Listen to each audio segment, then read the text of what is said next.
8 minutes early, and that was a 35. Yeah, so it took them about 28 minutes to get here. Okay. Yeah, but like, so Tennessee whiskey, you get like a lot of that like banana, tropical fruit, like those kind of, because of that maple charcoal filtration. Mm-hmm. Yeah. So there's that guy. I'm gonna finish it with the water. Yeah. So this is our first candidate, which says, "Have a drink on me, Mark." And then we're moving on to "Happy Holidays, IPT," which is the name of a company. So you're saying I should distinguish between what these are two different barrels of the same product. Now they could be different. They're going to be different ages, slightly or drastically. I don't even know which one's better. Is that what you're saying, or which one most people prefer? Most perceived better among everyone so far, and not based like I'm just giving straight tasting notes. Like, and they're both solid. Just all right. So right away. So Sanjiva, yeah. Again, banana nut bread just jumps out at me like a sore thumb. Yeah, it's a little harsher. Well, I shouldn't say harsher. I should say more prevalent. I smell more funk on this one, a little more earth. Mm-hmm. Which most people prefer. Okay. I already smell a lot more. Yeah, this definitely smells deeper. Right.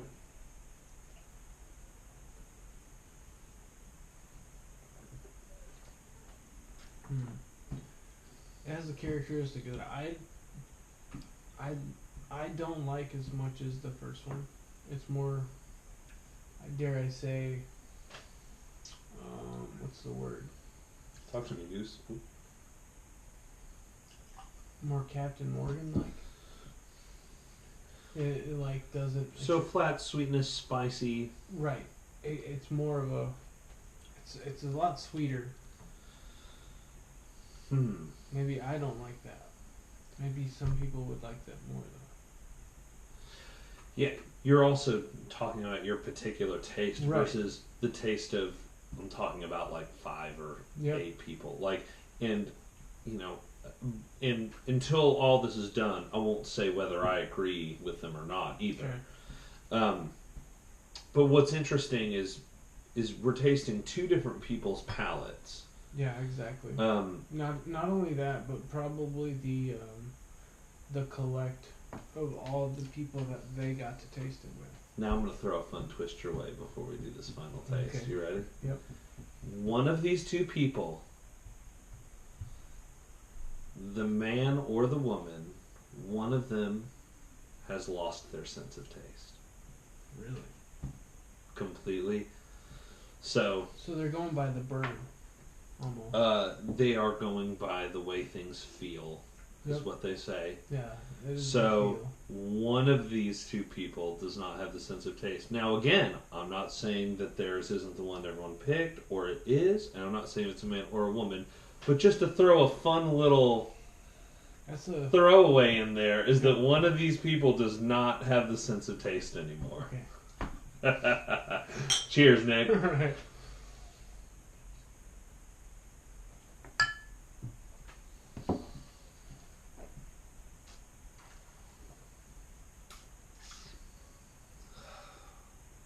Now, with a little water, I find that to be soft, but I still feel those tannins real hard right here. Yeah, but they're a lot deeper than the first one.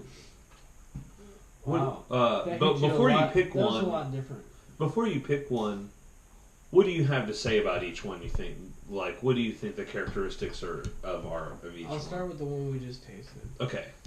I think it's lighter. It's trying to be stronger, but it's a lot lighter than the first one, because especially when you put the water in, it really flowered out. You know what I mean? Like, it really, not just mellow, but you got a lot of floral from it, rather than like the harsh oaks and conifers, if you will. You know what I mean? Like the trees. I would agree with that. I would say that this one is a little bit richer. and I would say that it is more tannic without water, but that with water, it opens up greatly. Yeah. I would agree with that It did as open well. up. Yeah. Okay, so what do you think about this guy? I think the first one was kind of like a both good ways. So like before you put the water in, it was kind of exactly what it was, and then when you put the water in, it was just like it took a little bit to come out, but it was the same. It was more. Sure. It was more all around, I think. Okay. Yeah, I found that this changed less, definitely, with adding water. And that's an interesting thing about whiskeys, is that sometimes adding water changes it a lot. Sometimes it changes a little. Sometimes it doesn't change it at all. But I find this one to be slightly more flat. But that's not necessarily an indication of quality or of what everyone is looking for. Again, personally, I like some depth. Flower. So lots of flower. So I don't know, more honey maybe. Okay, yeah, like honey, like clover honey or clover honey. Yeah. I don't know. What would people like more? Well, let me just actually. The question is, which one do you like more? I think I like the first one more. Like the first one more? Okay. I will say this. Until tonight, I have liked the second one a lot better. I can understand why. But now tonight, I don't. I like this one better than I thought I did. I think this opened up from when you first tasted it. I think it opened up in the bottle, rather than this has to open up when you add something to it. You know what's funny is that is something that happens. It doesn't happen really quickly, but oxidation in bottles does occur. And you're right. And they say when it's 40% up here, right? So we're about right there before you poured. Yeah. So I think it had just enough air to start it. Well, Black Maple Hill, what I got this tattoo of, and I'll explain to you too why. So the reason I got this tattoo is this was a white whale for bourbon enthusiasts, the original Willet Black Maple Hill, before they moved to the Stein Distillery in Oregon. Yeah, this is the older one. And it disappeared from the market. And I like how the label looks like a tattoo. And now it is. It really is. And one of my groomsmen got this for me from a private collector as a wedding gift. That's awesome.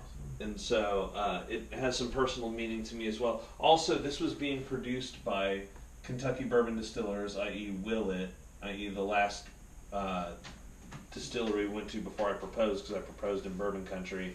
And Leslie and I both have the Willet still tattooed right here as well. So would you. So, okay, so this is the crowd preference. I think that's the crowd. But I this think is the person that enjoys their. You know what? This is the guy who has no sense of taste. Yeah. And just tastes it on feel alone. But again, this was better than I remember it being, and I think part of it was just that I wasn't used to drinking mass-produced Tennessee whiskey again, because it's been a while. And Jack Daniel's, I will say this, they are interesting in that they are one of the few distilleries that distills once through a copper column still. Right. Most distilleries distill twice. So, but that's what's great about single barrels. Everyone has different preferences, and that's why they exist. And they keep changing. Oh, and the good thing is, my wife said to go ahead and drink as much of these as we like tonight as well. Whether Mark said he liked it a certain way, yeah, or whether this company with the owner probably probably had more money and more taste. Well, and liked it because it was richer. Well, look, here's the other thing. I have friends. My friend Brad owns The Usual, and my friends and old. Well, so he was my boss too, and still kind of is, because I'm technically, I can pick up there whenever. I'm still an employee. And then the same, with Glenn and Will at Thompson's. The three of them went together to choose their single barrels of Buffalo Trace together. That's cool. And they all tasted together, and they picked the ones that they thought would work best for their business, because at Thompson's they mostly just poured it into old fashions, whereas at The Usual they used it for like a pecan infusion and did something different with it. So like the the needs of what they wanted to get out of those barrels was different, so they picked different barrels, right? Mm-hmm. And good, because you each get one barrel, so you can't pick the same barrel. But that's the thing about this; they each like different things about the spirit, and so I guarantee you, tomorrow, if you went like this, it could be different. Well, and that's the great thing about tasting That's spirits. exactly Yeah, what it is. it's different every day. You ready to eat? Let's do it. All right. I'm gonna finish off just by showing you. First of all, the cute little glasses. These are called Glencairns. These are the industry standard for whiskey nosing. And that's a better name. I'll just show that because it's the same thing. It's okay. I sound like Dwight Schrute when I talk about